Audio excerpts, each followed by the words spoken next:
Hello, everyone, and welcome back for another episode of the Outdoor Adventure Series podcast.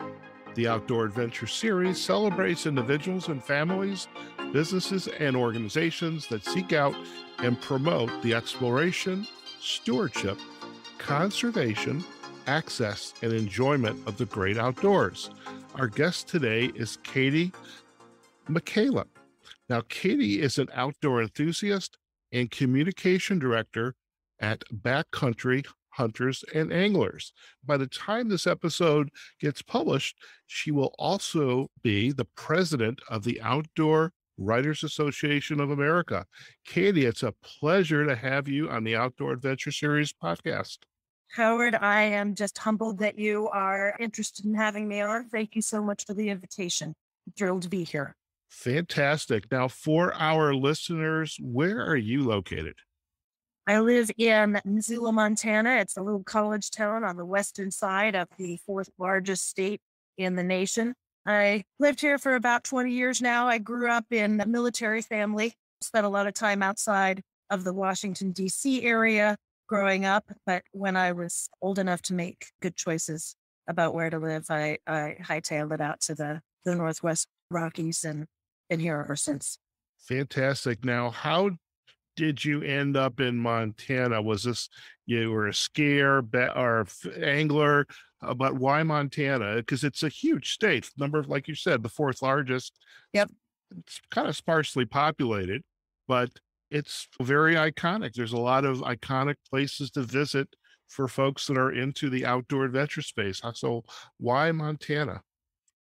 Well, Howard, I pride myself on making good decisions and being organized in life. So I'd love to tell you that it was part of some master plan that I came up with, but that was not the case when I was in my early 20s. And I was flying by the seat of my pants quite a bit and really just exploring a lot of what this great country has to offer in terms of, public lands and waters, places that anybody can go and access and explore and adventure on. And my wanderings took me through Western Montana, and I accepted an invitation from a friend to come and visit Missoula a little bit, and really just kind of fell in love with the town and the opportunities it offers and everything about it. I came out here to do some graduate work at the University of Montana, but finished my degree, started working professionally in this field, fell in love with the Montanan, and here I am 20 years later with 2 kids, a dog, a cat, house on the north side, and really happy to be here. Excellent. The rest is history, as they say. I am curious how I have a couple, one of the music programs, Spotify, and which is where Outdoor Adventure Series can be found there. And occasionally I like Beach Boys music, and I think of Beach Boys, Pacific Ocean, sleeping on the beach, and of course, Volkswagen buses that you can travel around and explore and sleep in. So when you were in your wild 20s and you're out there exploring, were you in a Volkswagen bus or some other type of vehicle? Not nearly as romantic as that, Howard. It was a Toyota Tercel that had some engine issues, and I was periodically having to stop and get it worked on. Went straight to REI when I graduated from college and bought the cheapest half-dome tent that they had. Still have that tent, has a few battle scars on it now, but I camped my way all across the country on both coasts, north, south, east, and west, and got really good at living out of a really small space. I appreciate that. I don't know if you do this. I mean, you've got a big job right now as communication director at Backcountry Hunters and Anglers, but if you ever wanted to start a mastermind group and telling people how to live in a very small space with minimal stuff, I think there's a place there. Right on. I'll keep that in mind. I literally, by the way, live right above an REI here in Nevada. It has been a dangerous place, and I can't tell you how much I've bought that I haven't used yet because I wanted to get out and explore the desert and go car camping, boondocking, whatever they want to call it. Yep. And it's fun. But yeah, living above an REI is dangerous. So you made it out to Montana. You said, I'm staying here, you're now raising a family. Yeah. Tell us more about the work that you're doing at Backcountry Hunters and Anglers. Tell us about that work and what is this organization? What are they all about? Well, we're a pretty young organization. We were formed less than 20 years ago in 2004 around a campfire in Oregon. All good ideas come from campfire conversations, Of right? And course. this particular conversation took place among a group of hunting buddies, friends, folks who are very invested in the state of our shared lands and waters in North America, and who we're seeing some problems with the way that our shared resources were being conserved and managed, not from the management at a federal level, but certainly some issues with funding and giving federal resource agencies and other land management agencies the resources they need to do their jobs. Certainly, there's a lot of education that needs to be done. I will say, as an Easterner, when I first came out west, I had to educate myself about what the Bureau of Land Management does.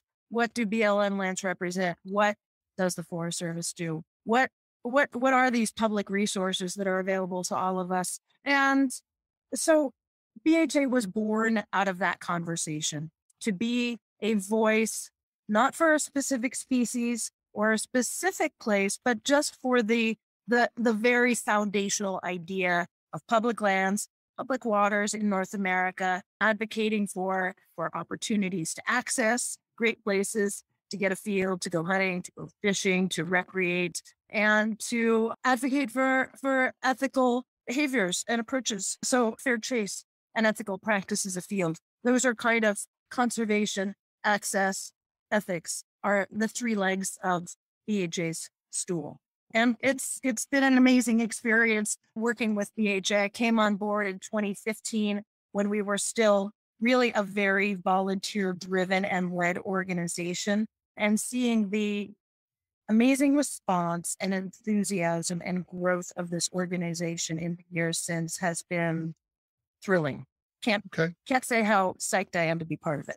Fantastic. You raise a question for me as you were describing the work and the how BHA came about, and you brought up the Bureau of Land Management. Now, you and I, for our listeners, Katie and I were at the recent conference in Casper, Wyoming. The Outdoor Writers Association of America has their annual conference. We were in Casper, and we had the pleasure of hearing presentation by the director of the Bureau of Land Management. I have also had an opportunity to interview a couple individuals from the state and federal land management here in Nevada.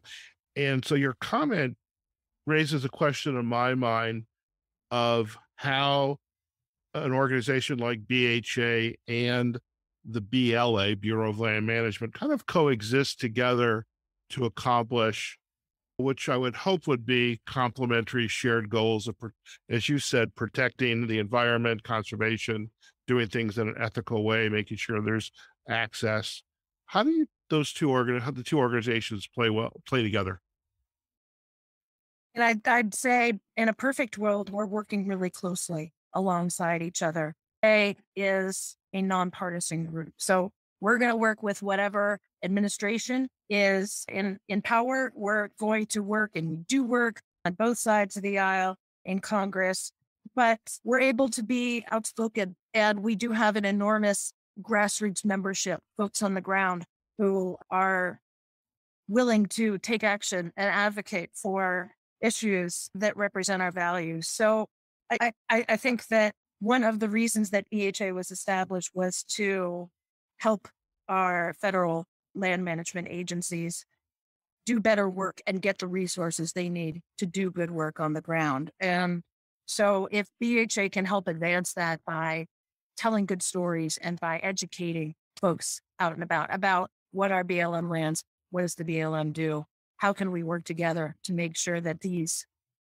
irreplaceable landscapes are responsibly managed so that we can enjoy them, so that our kids can enjoy them, so that future generations can enjoy them, so that we can continue this audacious experiment that the United States launched over a century ago in establishing our public land management agencies. So we can see that experiment remains successful going into the future.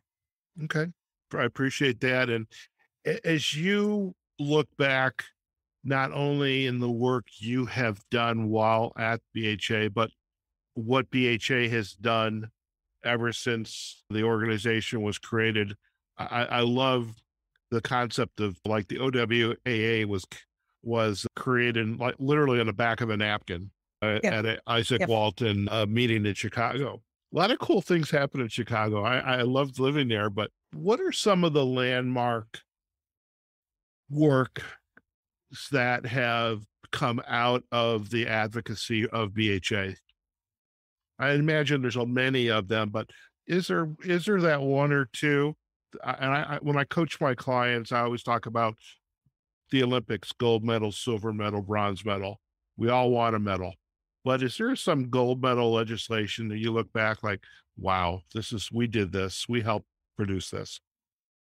I mean, BHA is about public resources, public lands, public waters.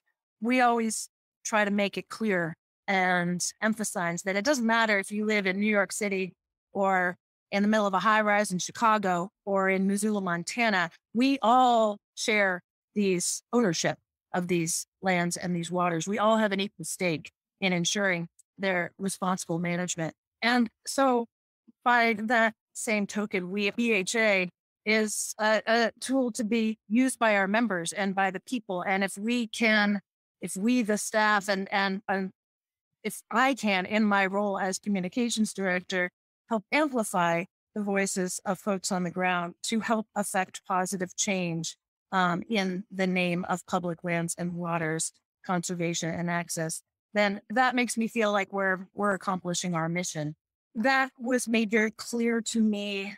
Gosh, one example I will cite happened. This was back in about 4 or 5 years ago. I think it was 2017. There was a congressman from Utah at the time. He is no longer a congressman from Utah.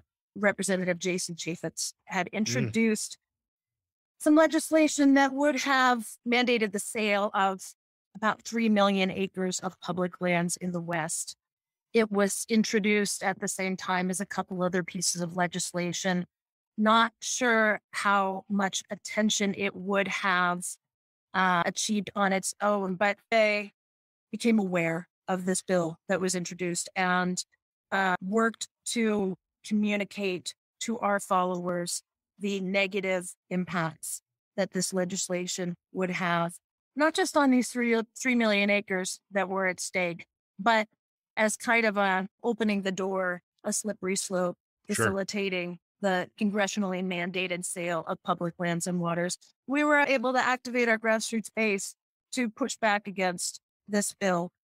The volume and the amplification of this pushback became so thunderous that within a few days of the bill's introduction, Representative Chaffetz abruptly reversed course and announced on social media, on Instagram, that he was withdrawing the legislation and abandoning any plans to try to advance it. And when he made this announcement, he posted a photograph of himself dressed in camo, dressed in hunting clothes, holding a hunting dog kind of under his arm. Dog didn't look very happy about the situation, but he had his dog with him. And then along with his announcement about withdrawing the bill, he used our hashtags, keep it public. And seeing that, I was in my kitchen. It was late at night and I was looking at my phone, and it was an amazingly surreal feeling, Howard, because here was an example. This is how politics in America is supposed to work, right? Get a lot of people, they go to their elected officials, they make it very clear what they want. And then if they speak loudly and compellingly enough, the elected officials listen. And so that was a moment that showed me, gosh, we have the American people, we have the capacity to have a lot of influence over the decisions that are made at a federal level, at a state level, at a national level about the future of our lands and waters. And it's moments like that I come back to when things start to feel like it's too much or we can't Yeah. make any headway. I look at those little moments and remind ourselves that we, the American people, can make a difference.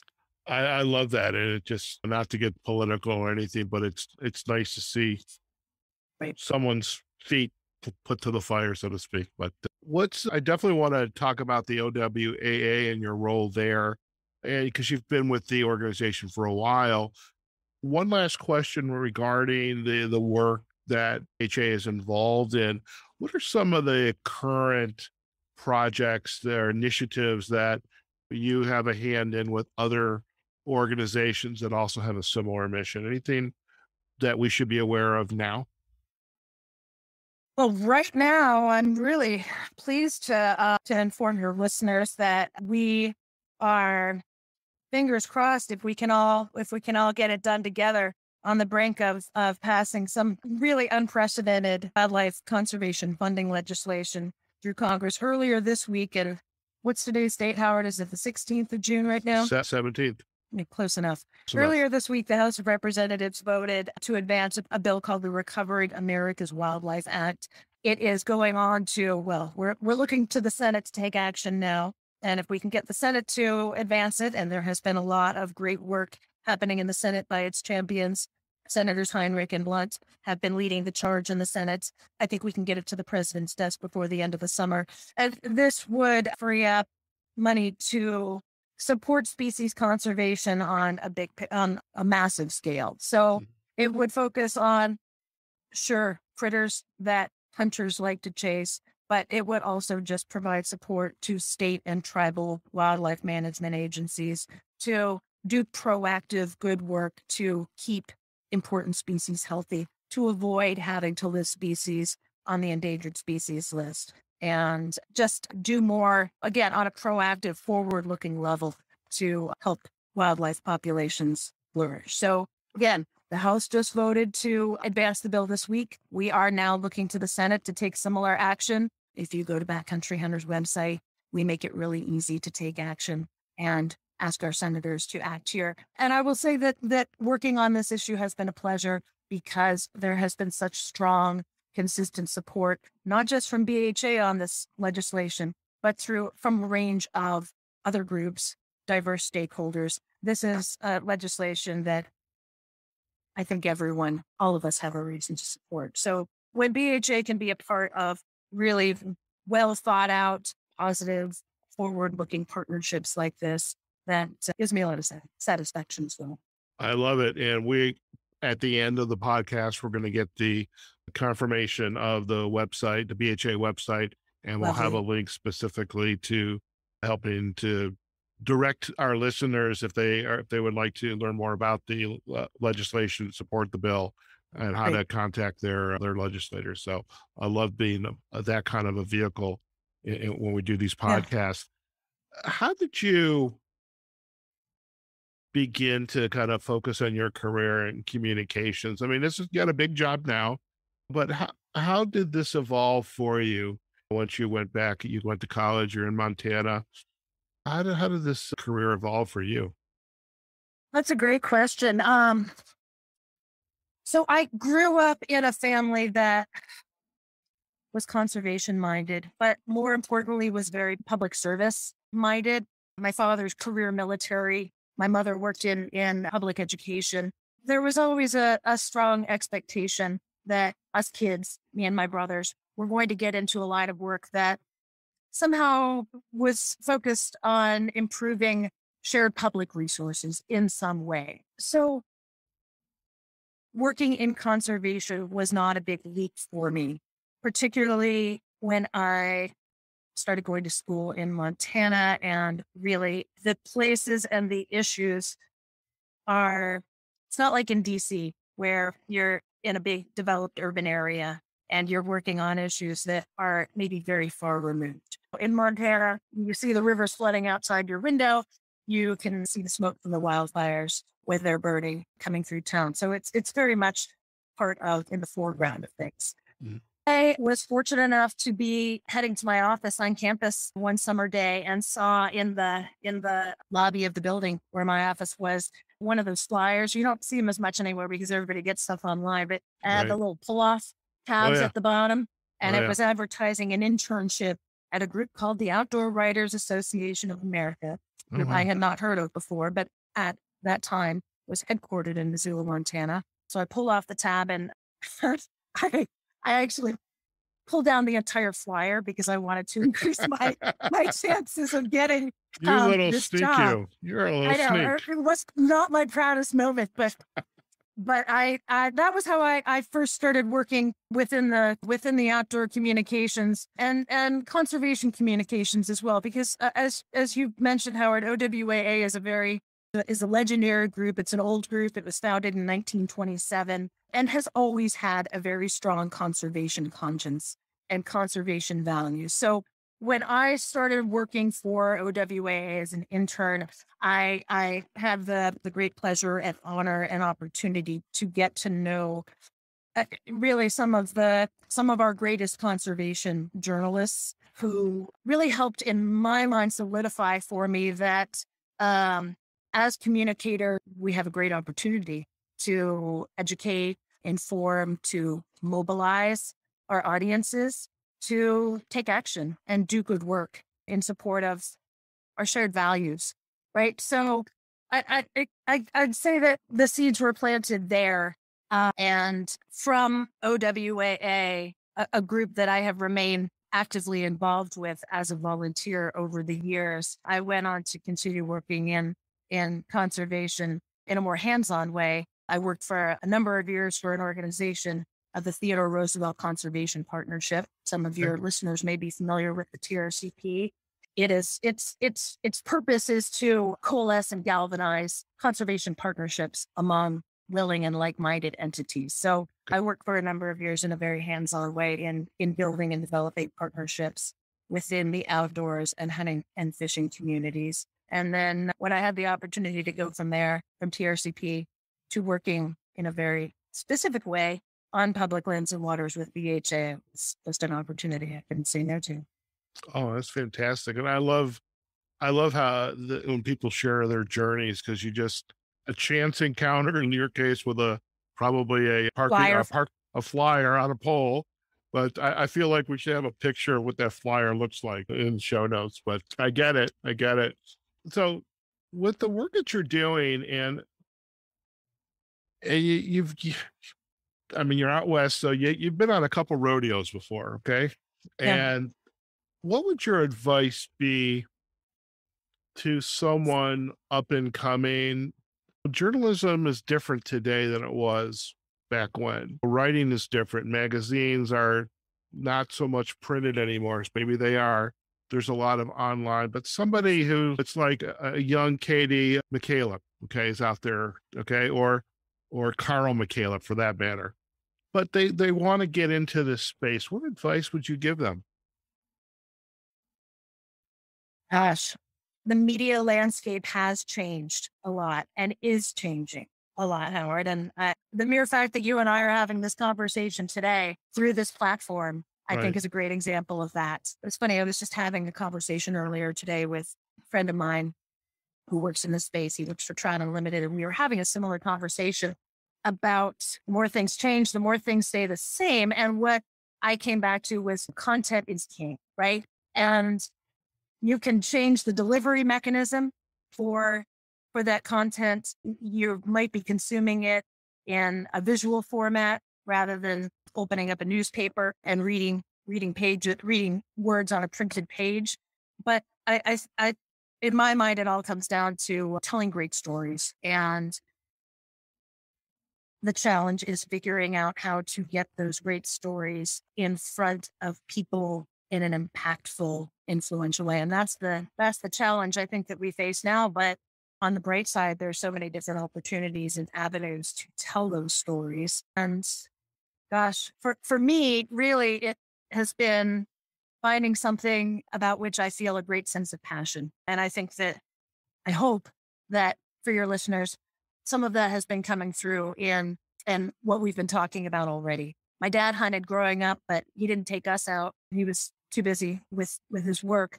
But those values were part of our landscape as kids. When I came out to Montana and met my husband, who grew up in a hunting family, and started kind of putting those pieces in context, right? And realizing the enormous potential that hunters and anglers in particular have to influence forward-looking policy and decisions being made about our natural resources and conservation.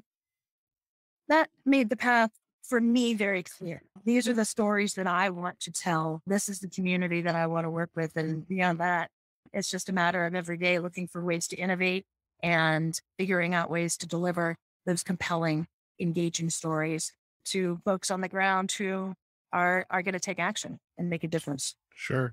I wouldn't be surprised the organizations like BHA, definitely organizations like the OWAA, Yeah. continue to have and can fund internships in universities. So some kid could be walking down the street and seeing that light pole or the posted on the local Slack channel about, hey, there's an internship here, you should check it out. And that's how I guess we keep seeding the folks that are following us and getting them interested in these causes, because life is not all video games if we're not careful, because the world's changing around us and we need people to say, wait a minute, we've got to take a stand somewhere. Yeah. Well, and by the way, our operations department here at BHA would be angry at me if I didn't take the opportunity to mention that BHA has a robust intern program. And at the end, Howard's going to tell you the website URL. Go check it out and go to the careers page if you're interested in interning with BHA. We're always looking for good folks. Very smooth. That was very smooth, Katie. I appreciate that. So when you are not working, helping your peers, this organization make a difference, communicating to positions wherever, attending virtual meetings, what does Katie McKalip like to do on her days off? Well, obviously my work, my professional engagements are very important to me, and they really feed my soul and drive me quite a bit, Howard. But that's the second most important thing in my life. And my most important thing is my family. I think I mentioned I have two kids. Right. They're 9 years old. My son's 9 years old, and my daughter just turned 12. For the record, I liked my kids at all different ages, even when they were little incoherent babies. But having two young adults in the house, my daughter at 12 is really just teetering on the brink of being an adult in her own right, is just such an amazing experience. And we have such great conversations, and they're so engaged and enthusiastic about all the opportunities that living in a place like Montana offers. But it probably won't surprise you to hear that we have a lot of dinner table conversations about things like politics and policy and conservation. And gosh, I remember having those kinds of conversations around the dinner table with my parents growing up. It was the expectation that we were going to be engaged and follow and have opinions on issues that are important to us. So just having that be part of my wallpaper when I'm not at the office feeds my soul in a really critical way. That's fantastic. And that sure beats the little computers and heads down on the chat and TikTok and all that, and just getting around the dinner table, having a conversation. I love that. Yeah, it's still, I'll be honest, there's still plenty of screen time and arguments about screen time and limits to screen time in our household. But I think it's important to have the conversations and to foster that kind of atmosphere and to talk about the big ideas, right? Because that's what set me on the path that I'm on now. And by the way, in the spirit of the disclosure to you, I'm single, no kids. And I'm thinking, Katie's going to come back to me and say, Howard, nothing. No, I wouldn't, because that's one of the things that becoming a parent has showed me, is that you think a lot and then the kids come along and just reveal to you how much you still have to do. Yeah, how much learning there is. That wasn't on to the playbook that I envisioned today. Okay. So let's chat a little bit about the OWAA. By the time this episode is published, you will now be the president. You've had a long path as part of the organization. What does it mean to be president of an organization like the OWAA? I used the word humbling earlier in this conversation. And it is coming to my mind now, Howard. As I mentioned earlier, when I saw that flyer in the lobby of the building on campus, I hadn't heard of the organization. And before, and to be perfectly honest, there was part of me when I first started my relationship with OWAA that caused me to wonder why OWAA, why does an organization like this exist? What purpose does it serve? Why does somebody join an organization, a professional organization like this? And I touched on one response or one answer already, mentorship. When I was still a student and was just trying to kind of figure out what I wanted to do and how I wanted to focus my energies going forward. The longtime members of the organization who took time to have conversations with me and give me thoughtful advice or encouragement was really critical to me. But beyond that kind of mentorship role, my relationship with the OWAA community has developed into, it's like a family. These are my colleagues who, in many ways, and in ways that my coworkers at BHA, who are awesome, don't necessarily appreciate because they're not dealing in communications necessarily. They're not working in the same currency than I am. These are the people, the OWAA community are the folks that I can go to to commiserate or to brainstorm, to look for collaboration, to provide support, to provide guidance, to provide inspiration. So this is all something that has developed and matured over the course of my now 20 plus year relationship with the organization. Now at this moment, stepping into the leadership role of this organization at a point where OWAA is about to celebrate its centennial. 100 years is coming right up. It's humbling. It's exhilarating. It makes me feel, in a very great sense, the weight of the responsibility that I have. And it redoubles the commitment that I have felt for a long time now to give back to this organization that over the years has given so much to me. I think OWAA has evolved enormously over the course of its history. I have been enormously thrilled to have witnessed and played and helped in some small way play a part in making this organization stay relevant and valuable in an outdoor media landscape that is changing, to work to diversify the organization, to make sure that the members of OWAA are reflective of America and the outdoors community at large. That's been a really wonderful challenge, and I'm thrilled to say that we're making some really positive progress there. But, I'm also getting to a point, I guess, in my career where I'm always still looking for guidance and mentorship, but I'm realizing that I'm the person that folks who are just getting started are coming to for support and advice and counsel. So that's a role I take very seriously as well. And I hope that through my leadership, help prove the value and the worth to the next generation of outdoor communicators. Why outdoor communications? Why OWAA? Here's your family. Here's your community. Welcome. I love what you have just gifted us, because in the 2 years now, a little bit over, that I've been a member, it's just, I'm wowed by everybody who's in it and what everybody's doing. And I love I do love the diversity. That's what's, and the egos have, for the most part, are checked at the door. For the most part. There's still a lot of healthy egos out there. I'm sure there are.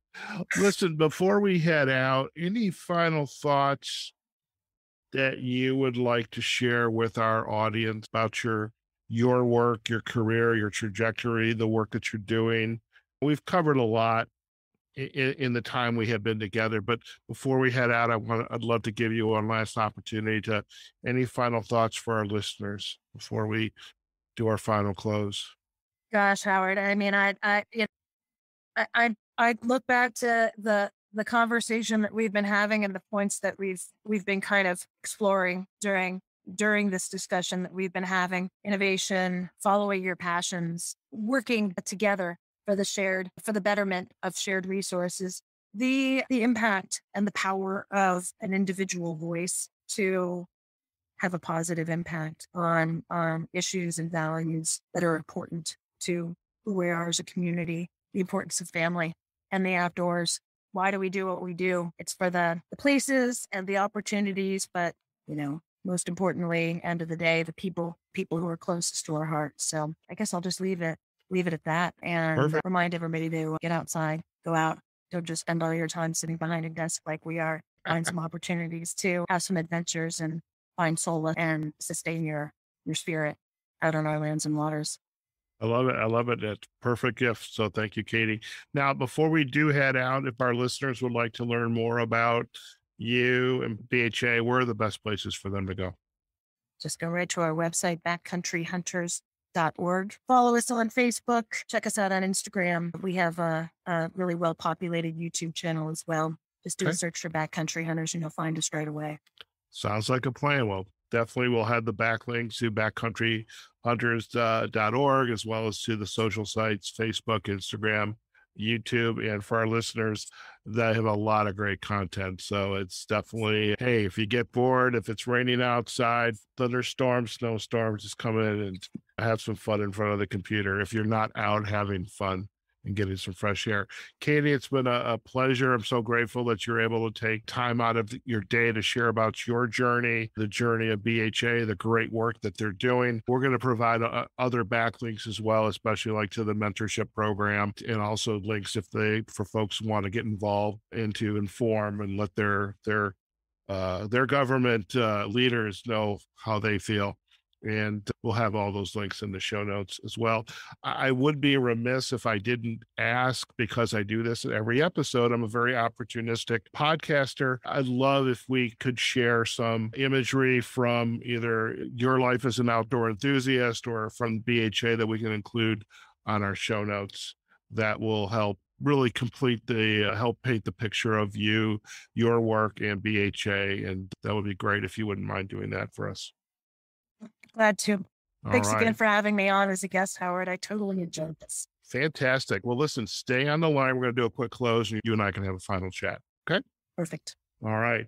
All right, folks. Another fantastic episode. We're on a roll with Outdoor Adventure Series.